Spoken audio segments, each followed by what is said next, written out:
This past week, Pokemon announced that it was coming out with a MOBA game on both Nintendo Switch and smartphones. MOBA stands for Multiplayer Online Battle Arena. It's a relatively new genre that's become more popular over the last decade with games like League of Legends, Dota 2, Smite, Heroes of the Storm, etc. The nerds on social media were not happy for a variety of reasons. And if you go on YouTube, 4 of the videos that the company released today on their YouTube channel have more dislikes than likes. Another portion of people who didn't like the announcement objected to it for a different reason. And this is mainly why I wanted to do this video. Pokemon is a Japanese company. It's always been a Japanese company. When they announced the game, they also stated that they were going to work with Tencent. For those who don't know who or what Tencent is, it's a giant Chinese technology company. One of the things they created was an app called WeChat. It's a really popular app where you can do a lot of things like pay your bills, pay for ride sharing, book flights and hotels, message people, etc. Over 1 billion people use it, mainly in China. Tencent and other Chinese companies, especially the technology ones, play a role in China's oppression and terror of its population, in particular the Uighur Muslims. They use the data and information from WeChat to surveil every aspect of Uyghurs' lives. We already know that there are over 1 million Uighur Muslims under China's evil and immoral concentration camps. There, Uighur Muslims are indoctrinated and brainwashed with Chinese propaganda. It's an outright human rights cataclysm. Tencent also participates in the Chinese Han government's fascist culture through its participation in the social credit system. We all know about China's social credit system that awards a kind of credit score for your behavior and actions. In the beginning of 2018, to compete with Alibaba's Sesame Credit, Tencent created Tencent Credit. Remember when those salivating US and Western business people and so-called experts and intellectuals told us that China would become more responsive to human rights as their economy became more progressive? Yeah, they proved once again, just like in 2007 and 2008, when the economy tanked, that they had no idea what they were talking about, because the opposite turned out to be true. China's become more suppressive, especially against ethnic and religious minorities like the Uighur Muslims.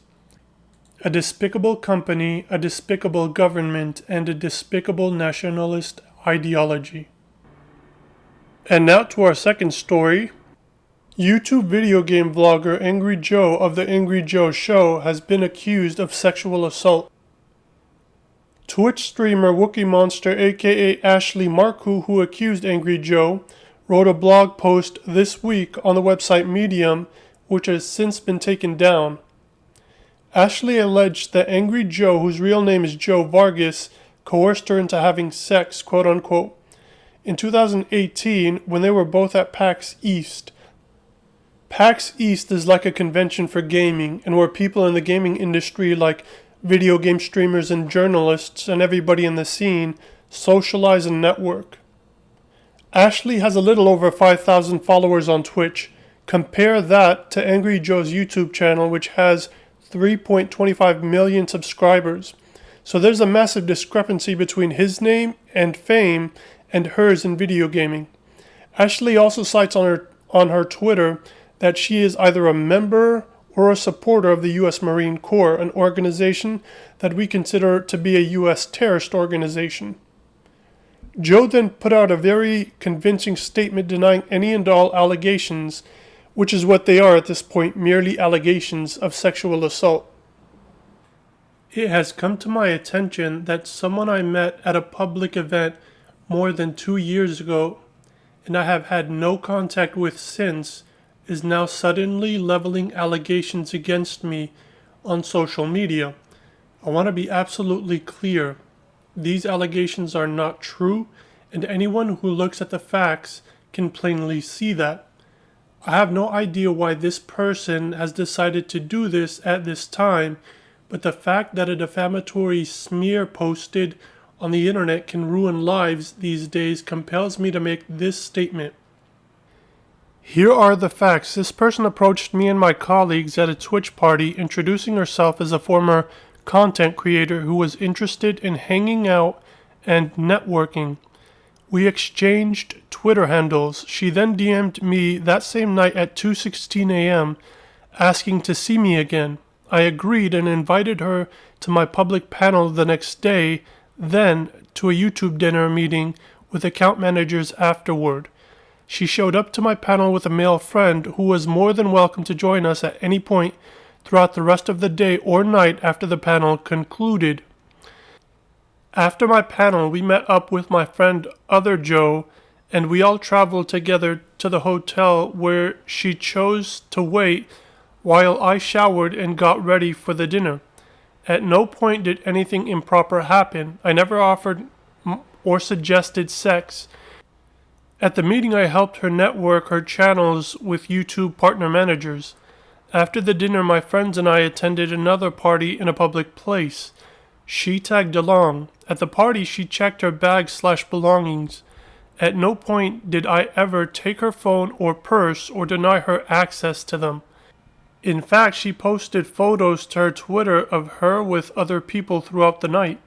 I never grabbed, dragged, pushed, pulled, cornered, or spun her in any direction as she claims. I did not make her stay by my side at all times as she claims. We mingled at the party separately much of the time. All of these facts can be confirmed by numerous people who were there that evening, and her own account confirms these events. In her post, she claims that she believed that I was pressuring her for sex. This is completely untrue. I never suggested sex. I never spoke about sex. I never touched her inappropriately.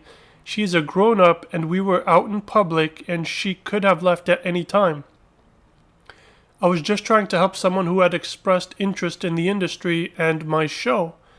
I never imagined that this could be a bad thing.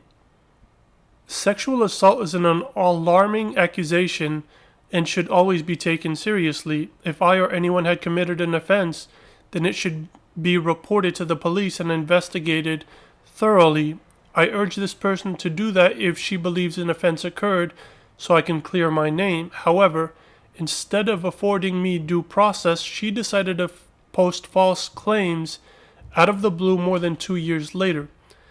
The consequence is damage to not only my reputation, career, and brand, but also those whom I employ, my friends, and my family. All because many people don't bother to examine the facts, only the salacious headline. This is now a serious legal matter. On the advice of my attorneys, all my future statements about this will be through the legal process. My lawyers are sending this person a cease and desist letter. Of course, she is free to express her opinions about me all she wants. What she is not allowed to do is lie about me or defame me to the public and suggest that I am a sexual predator when I am not. If her defamation continues, I will be forced to take further legal action. I have been in the public eye for 12 years now, and all of this frustrates me so much because fabricated and embellished stories like hers do a disservice to victims of sexual harassment and abuse. I want to thank those who resisted the temptation to rush to judgment and took the time to look at the facts. Thank you for your support. After Joe lawyered up, he put out a tweeted statement saying this: Ashley moonwalked back, a move that Joe himself called out here, deleting her blog post and posting a tweet saying that she will be taking a step back from Twitter. No, female, now is not the time to take a step back from Twitter. You put out some very damaging and dangerous accusations that you need to be held accountable for. This man's reputation and the years he's built his platform and personal financial holdings have been jeopardized by you coming out with these claims. People coming to Joe's defense have blasted her for providing insufficient proof and plot holes in her story thus far. We live in very precarious times with the Me Too and Believer hashtags, where all it takes for men to be imprisoned or jailed or have their reputations and finances destroyed overnight is for females to solely point the finger and say that the man sexually assaulted them or quote unquote made them uncomfortable. Females have been making me uncomfortable since I was a hormonal teen. I should be allowed to sue them. This is Western feminism, one of the many inferiorities of the West and Western societies. Subscribe. Each video takes at least 10 hours for me to make, no lie. The least you can do is click the subscribe and like button. Also, what do you guys think about either story? Pokemon working with Tencent or Angry Joe being accused of sexual assault by Wookiee Monster? Let your voice be heard in the comment section.